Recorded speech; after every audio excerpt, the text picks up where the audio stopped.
अब हम लोग आगे के टाइप को सीखते हैं। अब हमारा क्वेश्चन क्या है, एक पिता ने अपने 2 पुत्र को 1,20,000 रुपये इस प्रकार दिए कि 18 वर्ष का होने पर दोनों पुत्रों को समान धन मिले। अभी एक पुत्र 12 वर्ष तथा एक पुत्र 12 वर्ष तथा दूसरा 14 वर्ष का है। यदि ब्याज दर 5% हो तो दोनों को कितना कितना धन मिला।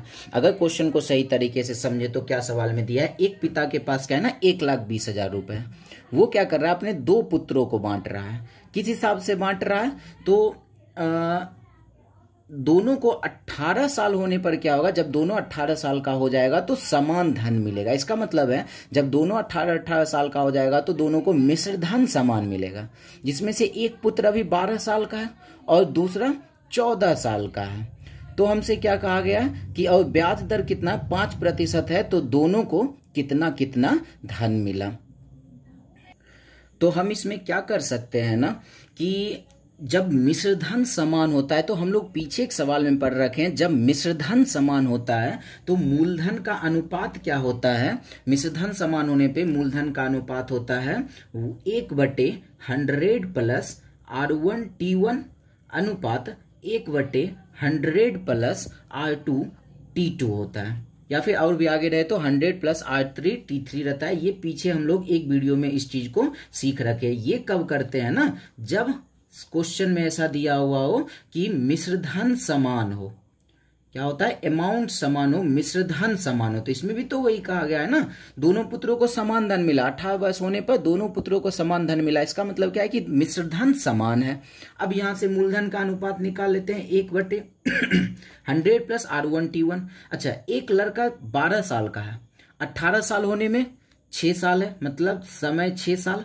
दूसरा 14 वर्ष का है, तो इसको 18 साल होने में 4 वर्ष लगेगा। दोनों का रेट क्या है, तो 5% दोनों का रेट है। तो अब यहाँ पे रख देते 6 गुना 5 30 और प्लस 100 कर लेते हैं, तो 130 अनुपात 1/4 गुना 5 20 प्लस 120 हो गया। अनुपात निकाल लेते हैं, 1 खत्म, 1 गुना 12 13 गुना 1 13। इसका मतलब एक पुत्र को 12 रुपए मिल रहा है, दूसरे को कितना मिल रहा है 13। यहां से टोटल कितना रुपए है यहां से टोटल 25 रुपए है, और हमारे सवाल से टोटल कितना है, तो 1,20,000 है। तो हम लोग क्या कह सकते हैं, 25 यूनिट किसके बराबर, तो 1,20,000 के बराबर। इसीलिए 1 यूनिट हम लोग निकालते हैं, 1 यूनिट किसके बराबर हो जाएगा, 25 चौके 100, और ये हो जाएगा 1 यूनिट 4800 के बराबर। दोनों का पूछा है, तो एक बार हम लोग 12 यूनिट निकाल लेते हैं। 12 यूनिट निकालने के लिए 12 गुना 4800 कर लेते हैं। तो 12 गुना 4800 करने पर क्या मिल जाएगा, 12 गुना 4800 कर लेते हैं, तो ये हो गया 0 और ये 0, 12 8 96 का 6, बाकी हो गया 9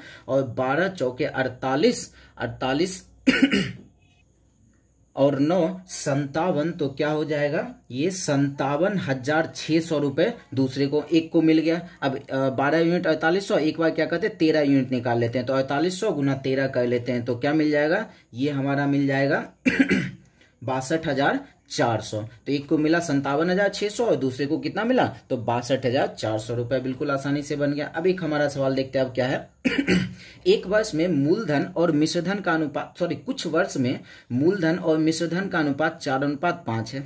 3 वर्ष बाद यह अनुपात 5:7 हो जाता है। तो दर क्या है, ध्यान से समझना है। क्या है ना कि मेरे पास मूलधन और मिश्रधन का अनुपात दिया है कितना, 4:5।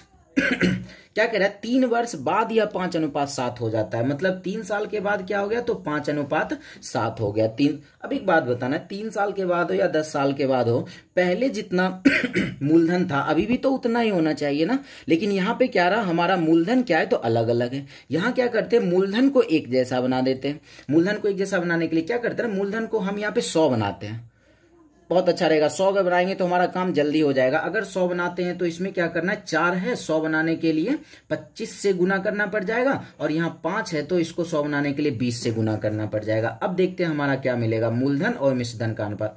25 से गुना करने का मतलब है दोनों में 25 से गुना, 25 गुना 4 100, फिर 25 गुना 5 125 फिर 20 गुना 5 100 और 20 गुना 7 हो गया 140। अब हमारा मूलधन 100 और यहाँ पे मिश्रधन 125। यहाँ मूलधन जब 100 है तो यहाँ 3 साल बाद क्या होगा, 140। अब एक बात बताना है, यहाँ ब्याज कितना बढ़ रहा है, तो यहाँ हमारा ब्याज कितना बटन, जब हम एक बात पीछे हम लोग बता रखे हैं, जब दो मिश्रधन को माइनस करते हैं तो क्या मिलता है ना, ब्याज का अंतर मिलता है। तो यहाँ पे हम लोग अगर माइनस करें तो 15 रुपए क्या हो रहा है, यहाँ से ब्याज का अंतर हो रहा है। अब ध्यान से समझना है जब हमारा मूलधन 100 है तो कितने समय में, 3 साल में, 3 साल में ब्याज का अंतर कितना, 15। ध्यान से समझना ये चीजें, जब हमारा मूलधन 100 है तो 3 साल में ब्याज कितना, 15। तो हम लोग यहाँ क्या करें, 3 साल में 15, तो 1 साल में इसको निकाल लेते हैं। 1 साल में क्या मिल जाएगा, 3 से 15 में भाग लगाते हैं 5, मतलब 100 जब मूलधन है तो 1 साल में कितना ब्याज, तो 5। तो हम लोग रेट क्या कह सकते हैं, रेट कितना है, तो 5% रेट है। बिल्कुल आसानी से काम हो गया। एक और मेथड से हम लोग इसको सॉल्व कर सकते हैं, बातें वही है, बस दूसरे रूप में वो है। मूलधन और मिश्रधन का अनुपात क्या है, तो 4:5 है, और 3 साल के बाद क्या हो गया, तो 5:7 है।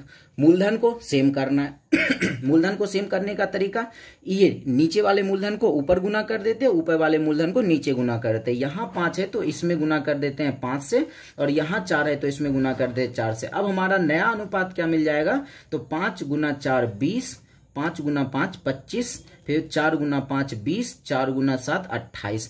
फिर से वही बातें हैं कि जब हम मिश्रधन को माइनस करते हैं तो क्या मिलता है, तो ब्याज मिलता है। हम लोग रेट का फॉर्मूला लगाते हैं। रेट का फॉर्मूला क्या था, तो ब्याज गुने 100 बटे मूलधन गुने समय। ब्याज की जगह पर हम लोग 3 रख लेते हैं, गुना 100 हो गया, बटे मूलधन की जगह पर 20, और हमारा समय कितना है, तो 3 साल है। 3 और 3 कैंसिल, 20 से 100 कैंसिल हो गया 5 बार में। रेट क्या मिल गया तो 5% मिल गया। दोनों में से जैसे ना हमारा आंसर आसानी से आ जाएगा।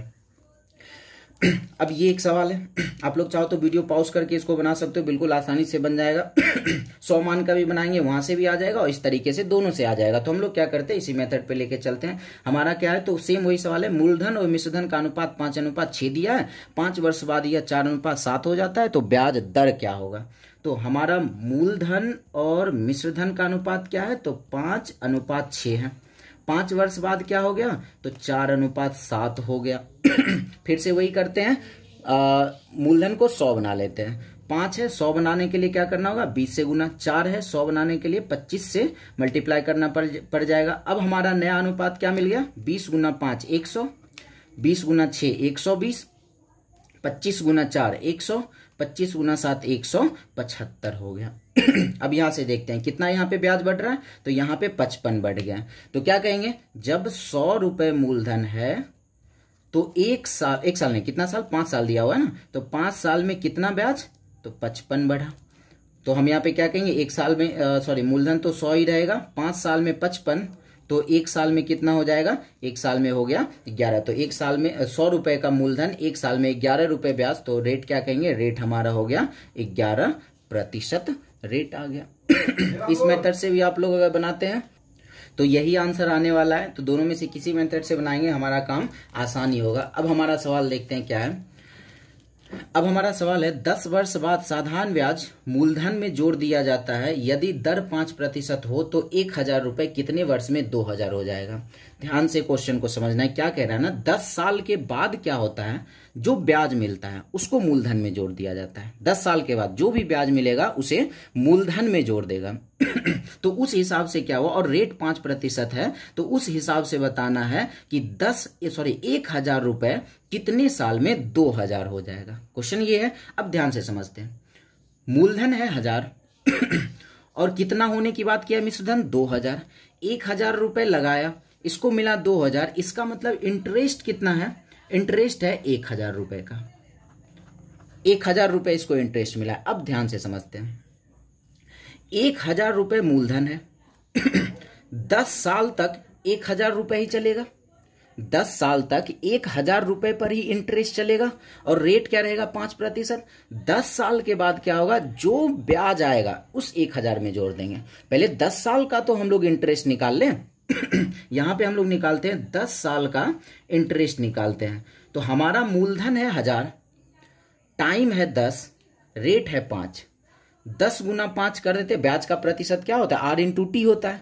10 गुना 5 कर दिए, 50% आ गया। मतलब किसका 50%, तो मूलधन का 50%। मूलधन है 1000, 1000 का 50%, 50% का मतलब आधा। 1000 का आधा कितना हो गया, 500 रुपए। ये आप लोग चाहे मुझवानी करें, इसको उतना लिखने की जरूरत नहीं है। तो 10 साल में कितना ब्याज मिला, 500 रुपए। अब टोटल ब्याज है 1000, जिसमें से 500 मिल चुका है। अब शेष ब्याज कितना बचा? तो 1000 था टोटल ब्याज, जिसमें से 500 ब्याज मिल चुका है, तो अब 500 रुपए ही ब्याज बचा है। अब क्या होगा मूलधन में, ये जो हमारा 500 ब्याज आया ये तो जाके मूलधन में ऐड हो जाएगा। अब नया वाला मूलधन कितना होगा? तो नया मूलधन हमारा होगा 1000 ये और 500 ब्याज, तो अब हमारा नया मूलधन होगा 1500 रुपए, और रेट तो वही है 5%, और हमसे समय पूछा गया है क्या होगा। तो अब इसको आसानी से हम लोग सॉल्व कर सकते हैं। अगर हम लोग समय का ही फॉर्मूला लगा दें तो दोस्तों हमारा काम बिल्कुल ही आसान हो जाएगा। समय का फॉर्मूला क्या होता है? ब्याज गुने 100 बटे मूलधन गुने दर। तो हमारा ब्याज कितना है? तो 500 रुपए ब्याज है, और गुना 100 बटे मूलधन के जगह पे अब रखेंगे 1500, और नीचे रेट कितना है? तो 5 है। इसको सॉल्व कर लेते हैं, 2 जीरो खत्म, ये कट गया 3 बार में और ये 20 बार में। क्या मिल गया? 20 बटे 3 साल। पूर्णांक में अगर बात करें तो 6.2 बटे 3 साल। तो टोटल समय की अगर बात करें 10 साल पहले और 6.2 बटे 3 साल, ये हो गया टोटल कितना हो गया? 16.2 बटे 3 साल हो जाएगा। बिल्कुल आसानी से हमारा काम हो गया। यहां अगर किसी को दिक्कत हो ये 10 साल में 500 कैसे हुआ, तो अगर ज्यादा दिक्कत हो रहा तो आप लोग फॉर्मूला लगा लो। मूलधन है 1000, समय 10 साल और रेट 5% बटे 100 कर लेते हैं, तो यहां से हमारा क्या मिल जाएगा? तो 500 रुपए मिल जाएगा। ऐसे करना मुझवानी है, इतना काम नहीं करना है। आप लोग इस इस क्वेश्चन को आप लोग पॉज करके बना सकते हो, एकदम आसानी से बन जाएगा। क्या है हमारा सवाल? 5 वर्ष बाद साधारण ब्याज मूलधन में जोड़ दिया जाता है। यदि दर 10% हो तो 1500 रुपए कितने वर्ष में 2500 हो जाएगा। इसमें क्या है? 5 साल के बाद साधारण ब्याज मूलधन में जुटेगा। इसका मतलब 5 साल का हम लोग ब्याज निकालेंगे, जिसमें से मूलधन कितना है? 1500 है और 2500 हो जाता है। मूलधन 1500 है, 2500 हो जाता है। इसका मतलब ब्याज कितना? तो इसमें भी ब्याज 2500 में से 1500 माइनस कर लेते हैं, 1000 रुपए ब्याज टोटल होगा। अब देखते हैं 5 साल तक में इसका इंटरेस्ट क्या होगा। 5 साल का इंटरेस्ट क्या होगा? तो इंटरेस्ट कैसे निकालते हैं? ब्याज निकालने के लिए सबसे पहले R इंटू टी करते हैं। R 10%, रेट 5%, 10 पचे हो गया 50। और किसका 50%? तो मूलधन का 50%। मूलधन कितना है? 1500। 50% का मतलब आधा, मतलब 1500 का आधा कितना हो जाएगा? तो 750 रुपए ब्याज मिल गया। टोटल ब्याज था 1000, जिसमें से 750 रुपए ब्याज 5 साल में मिल चुका है। तो शेष ब्याज कितना मिला बचा? 1000 में से 750 माइनस कर लेते, 250 रुपए ब्याज अभी बचा हुआ है आना। अब मूलधन तो हमारा बदल जाएगा ना, क्योंकि जो ब्याज आया वो तो मूलधन में जाके ऐड हो जाएगा। ब्याज है 750 और ये जाके मूलधन में ऐड हो जाएगा, तो कितना हो जाएगा? 2250 रुपए। 1500 प्लस 750, 2250 हो गया। रेट तो वही है, उसमें कोई चीज नहीं। अब हमसे समय पूछ दिया, बिल्कुल आसानी से समय निकाल सकते हैं। फॉर्मूला भी लगा दे तो काम हो जाएगा। फॉर्मूला क्या है? तो ब्याज गुने 100 बटे मूलधन गुने दर। तो ब्याज हमारा है कितना? 250 गुना 100 बटे मूलधन की जगह पे 2250, और नीचे दर कितना रख दे? तो 100 रख देते हैं। 10 खत्म, 10 इसका खत्म, 25 से 225 9 बार में क्या मिल गया? 10 बटे 9 साल। इसका मतलब 1.1 बटे 9 साल। टोटल समय कितना हो जाएगा? तो पहले था 5 साल और साथ ही साथ 1.1 बटे 9 साल और हो गया, तो 6.1 बटे 9 साल। एकदम आसानी से हमारा क्वेश्चन बन गया। तो विशेष आज के लिए इतना ही रहने देते हैं, मिलते हैं हम लोग नेक्स्ट वीडियो में। धन्यवाद।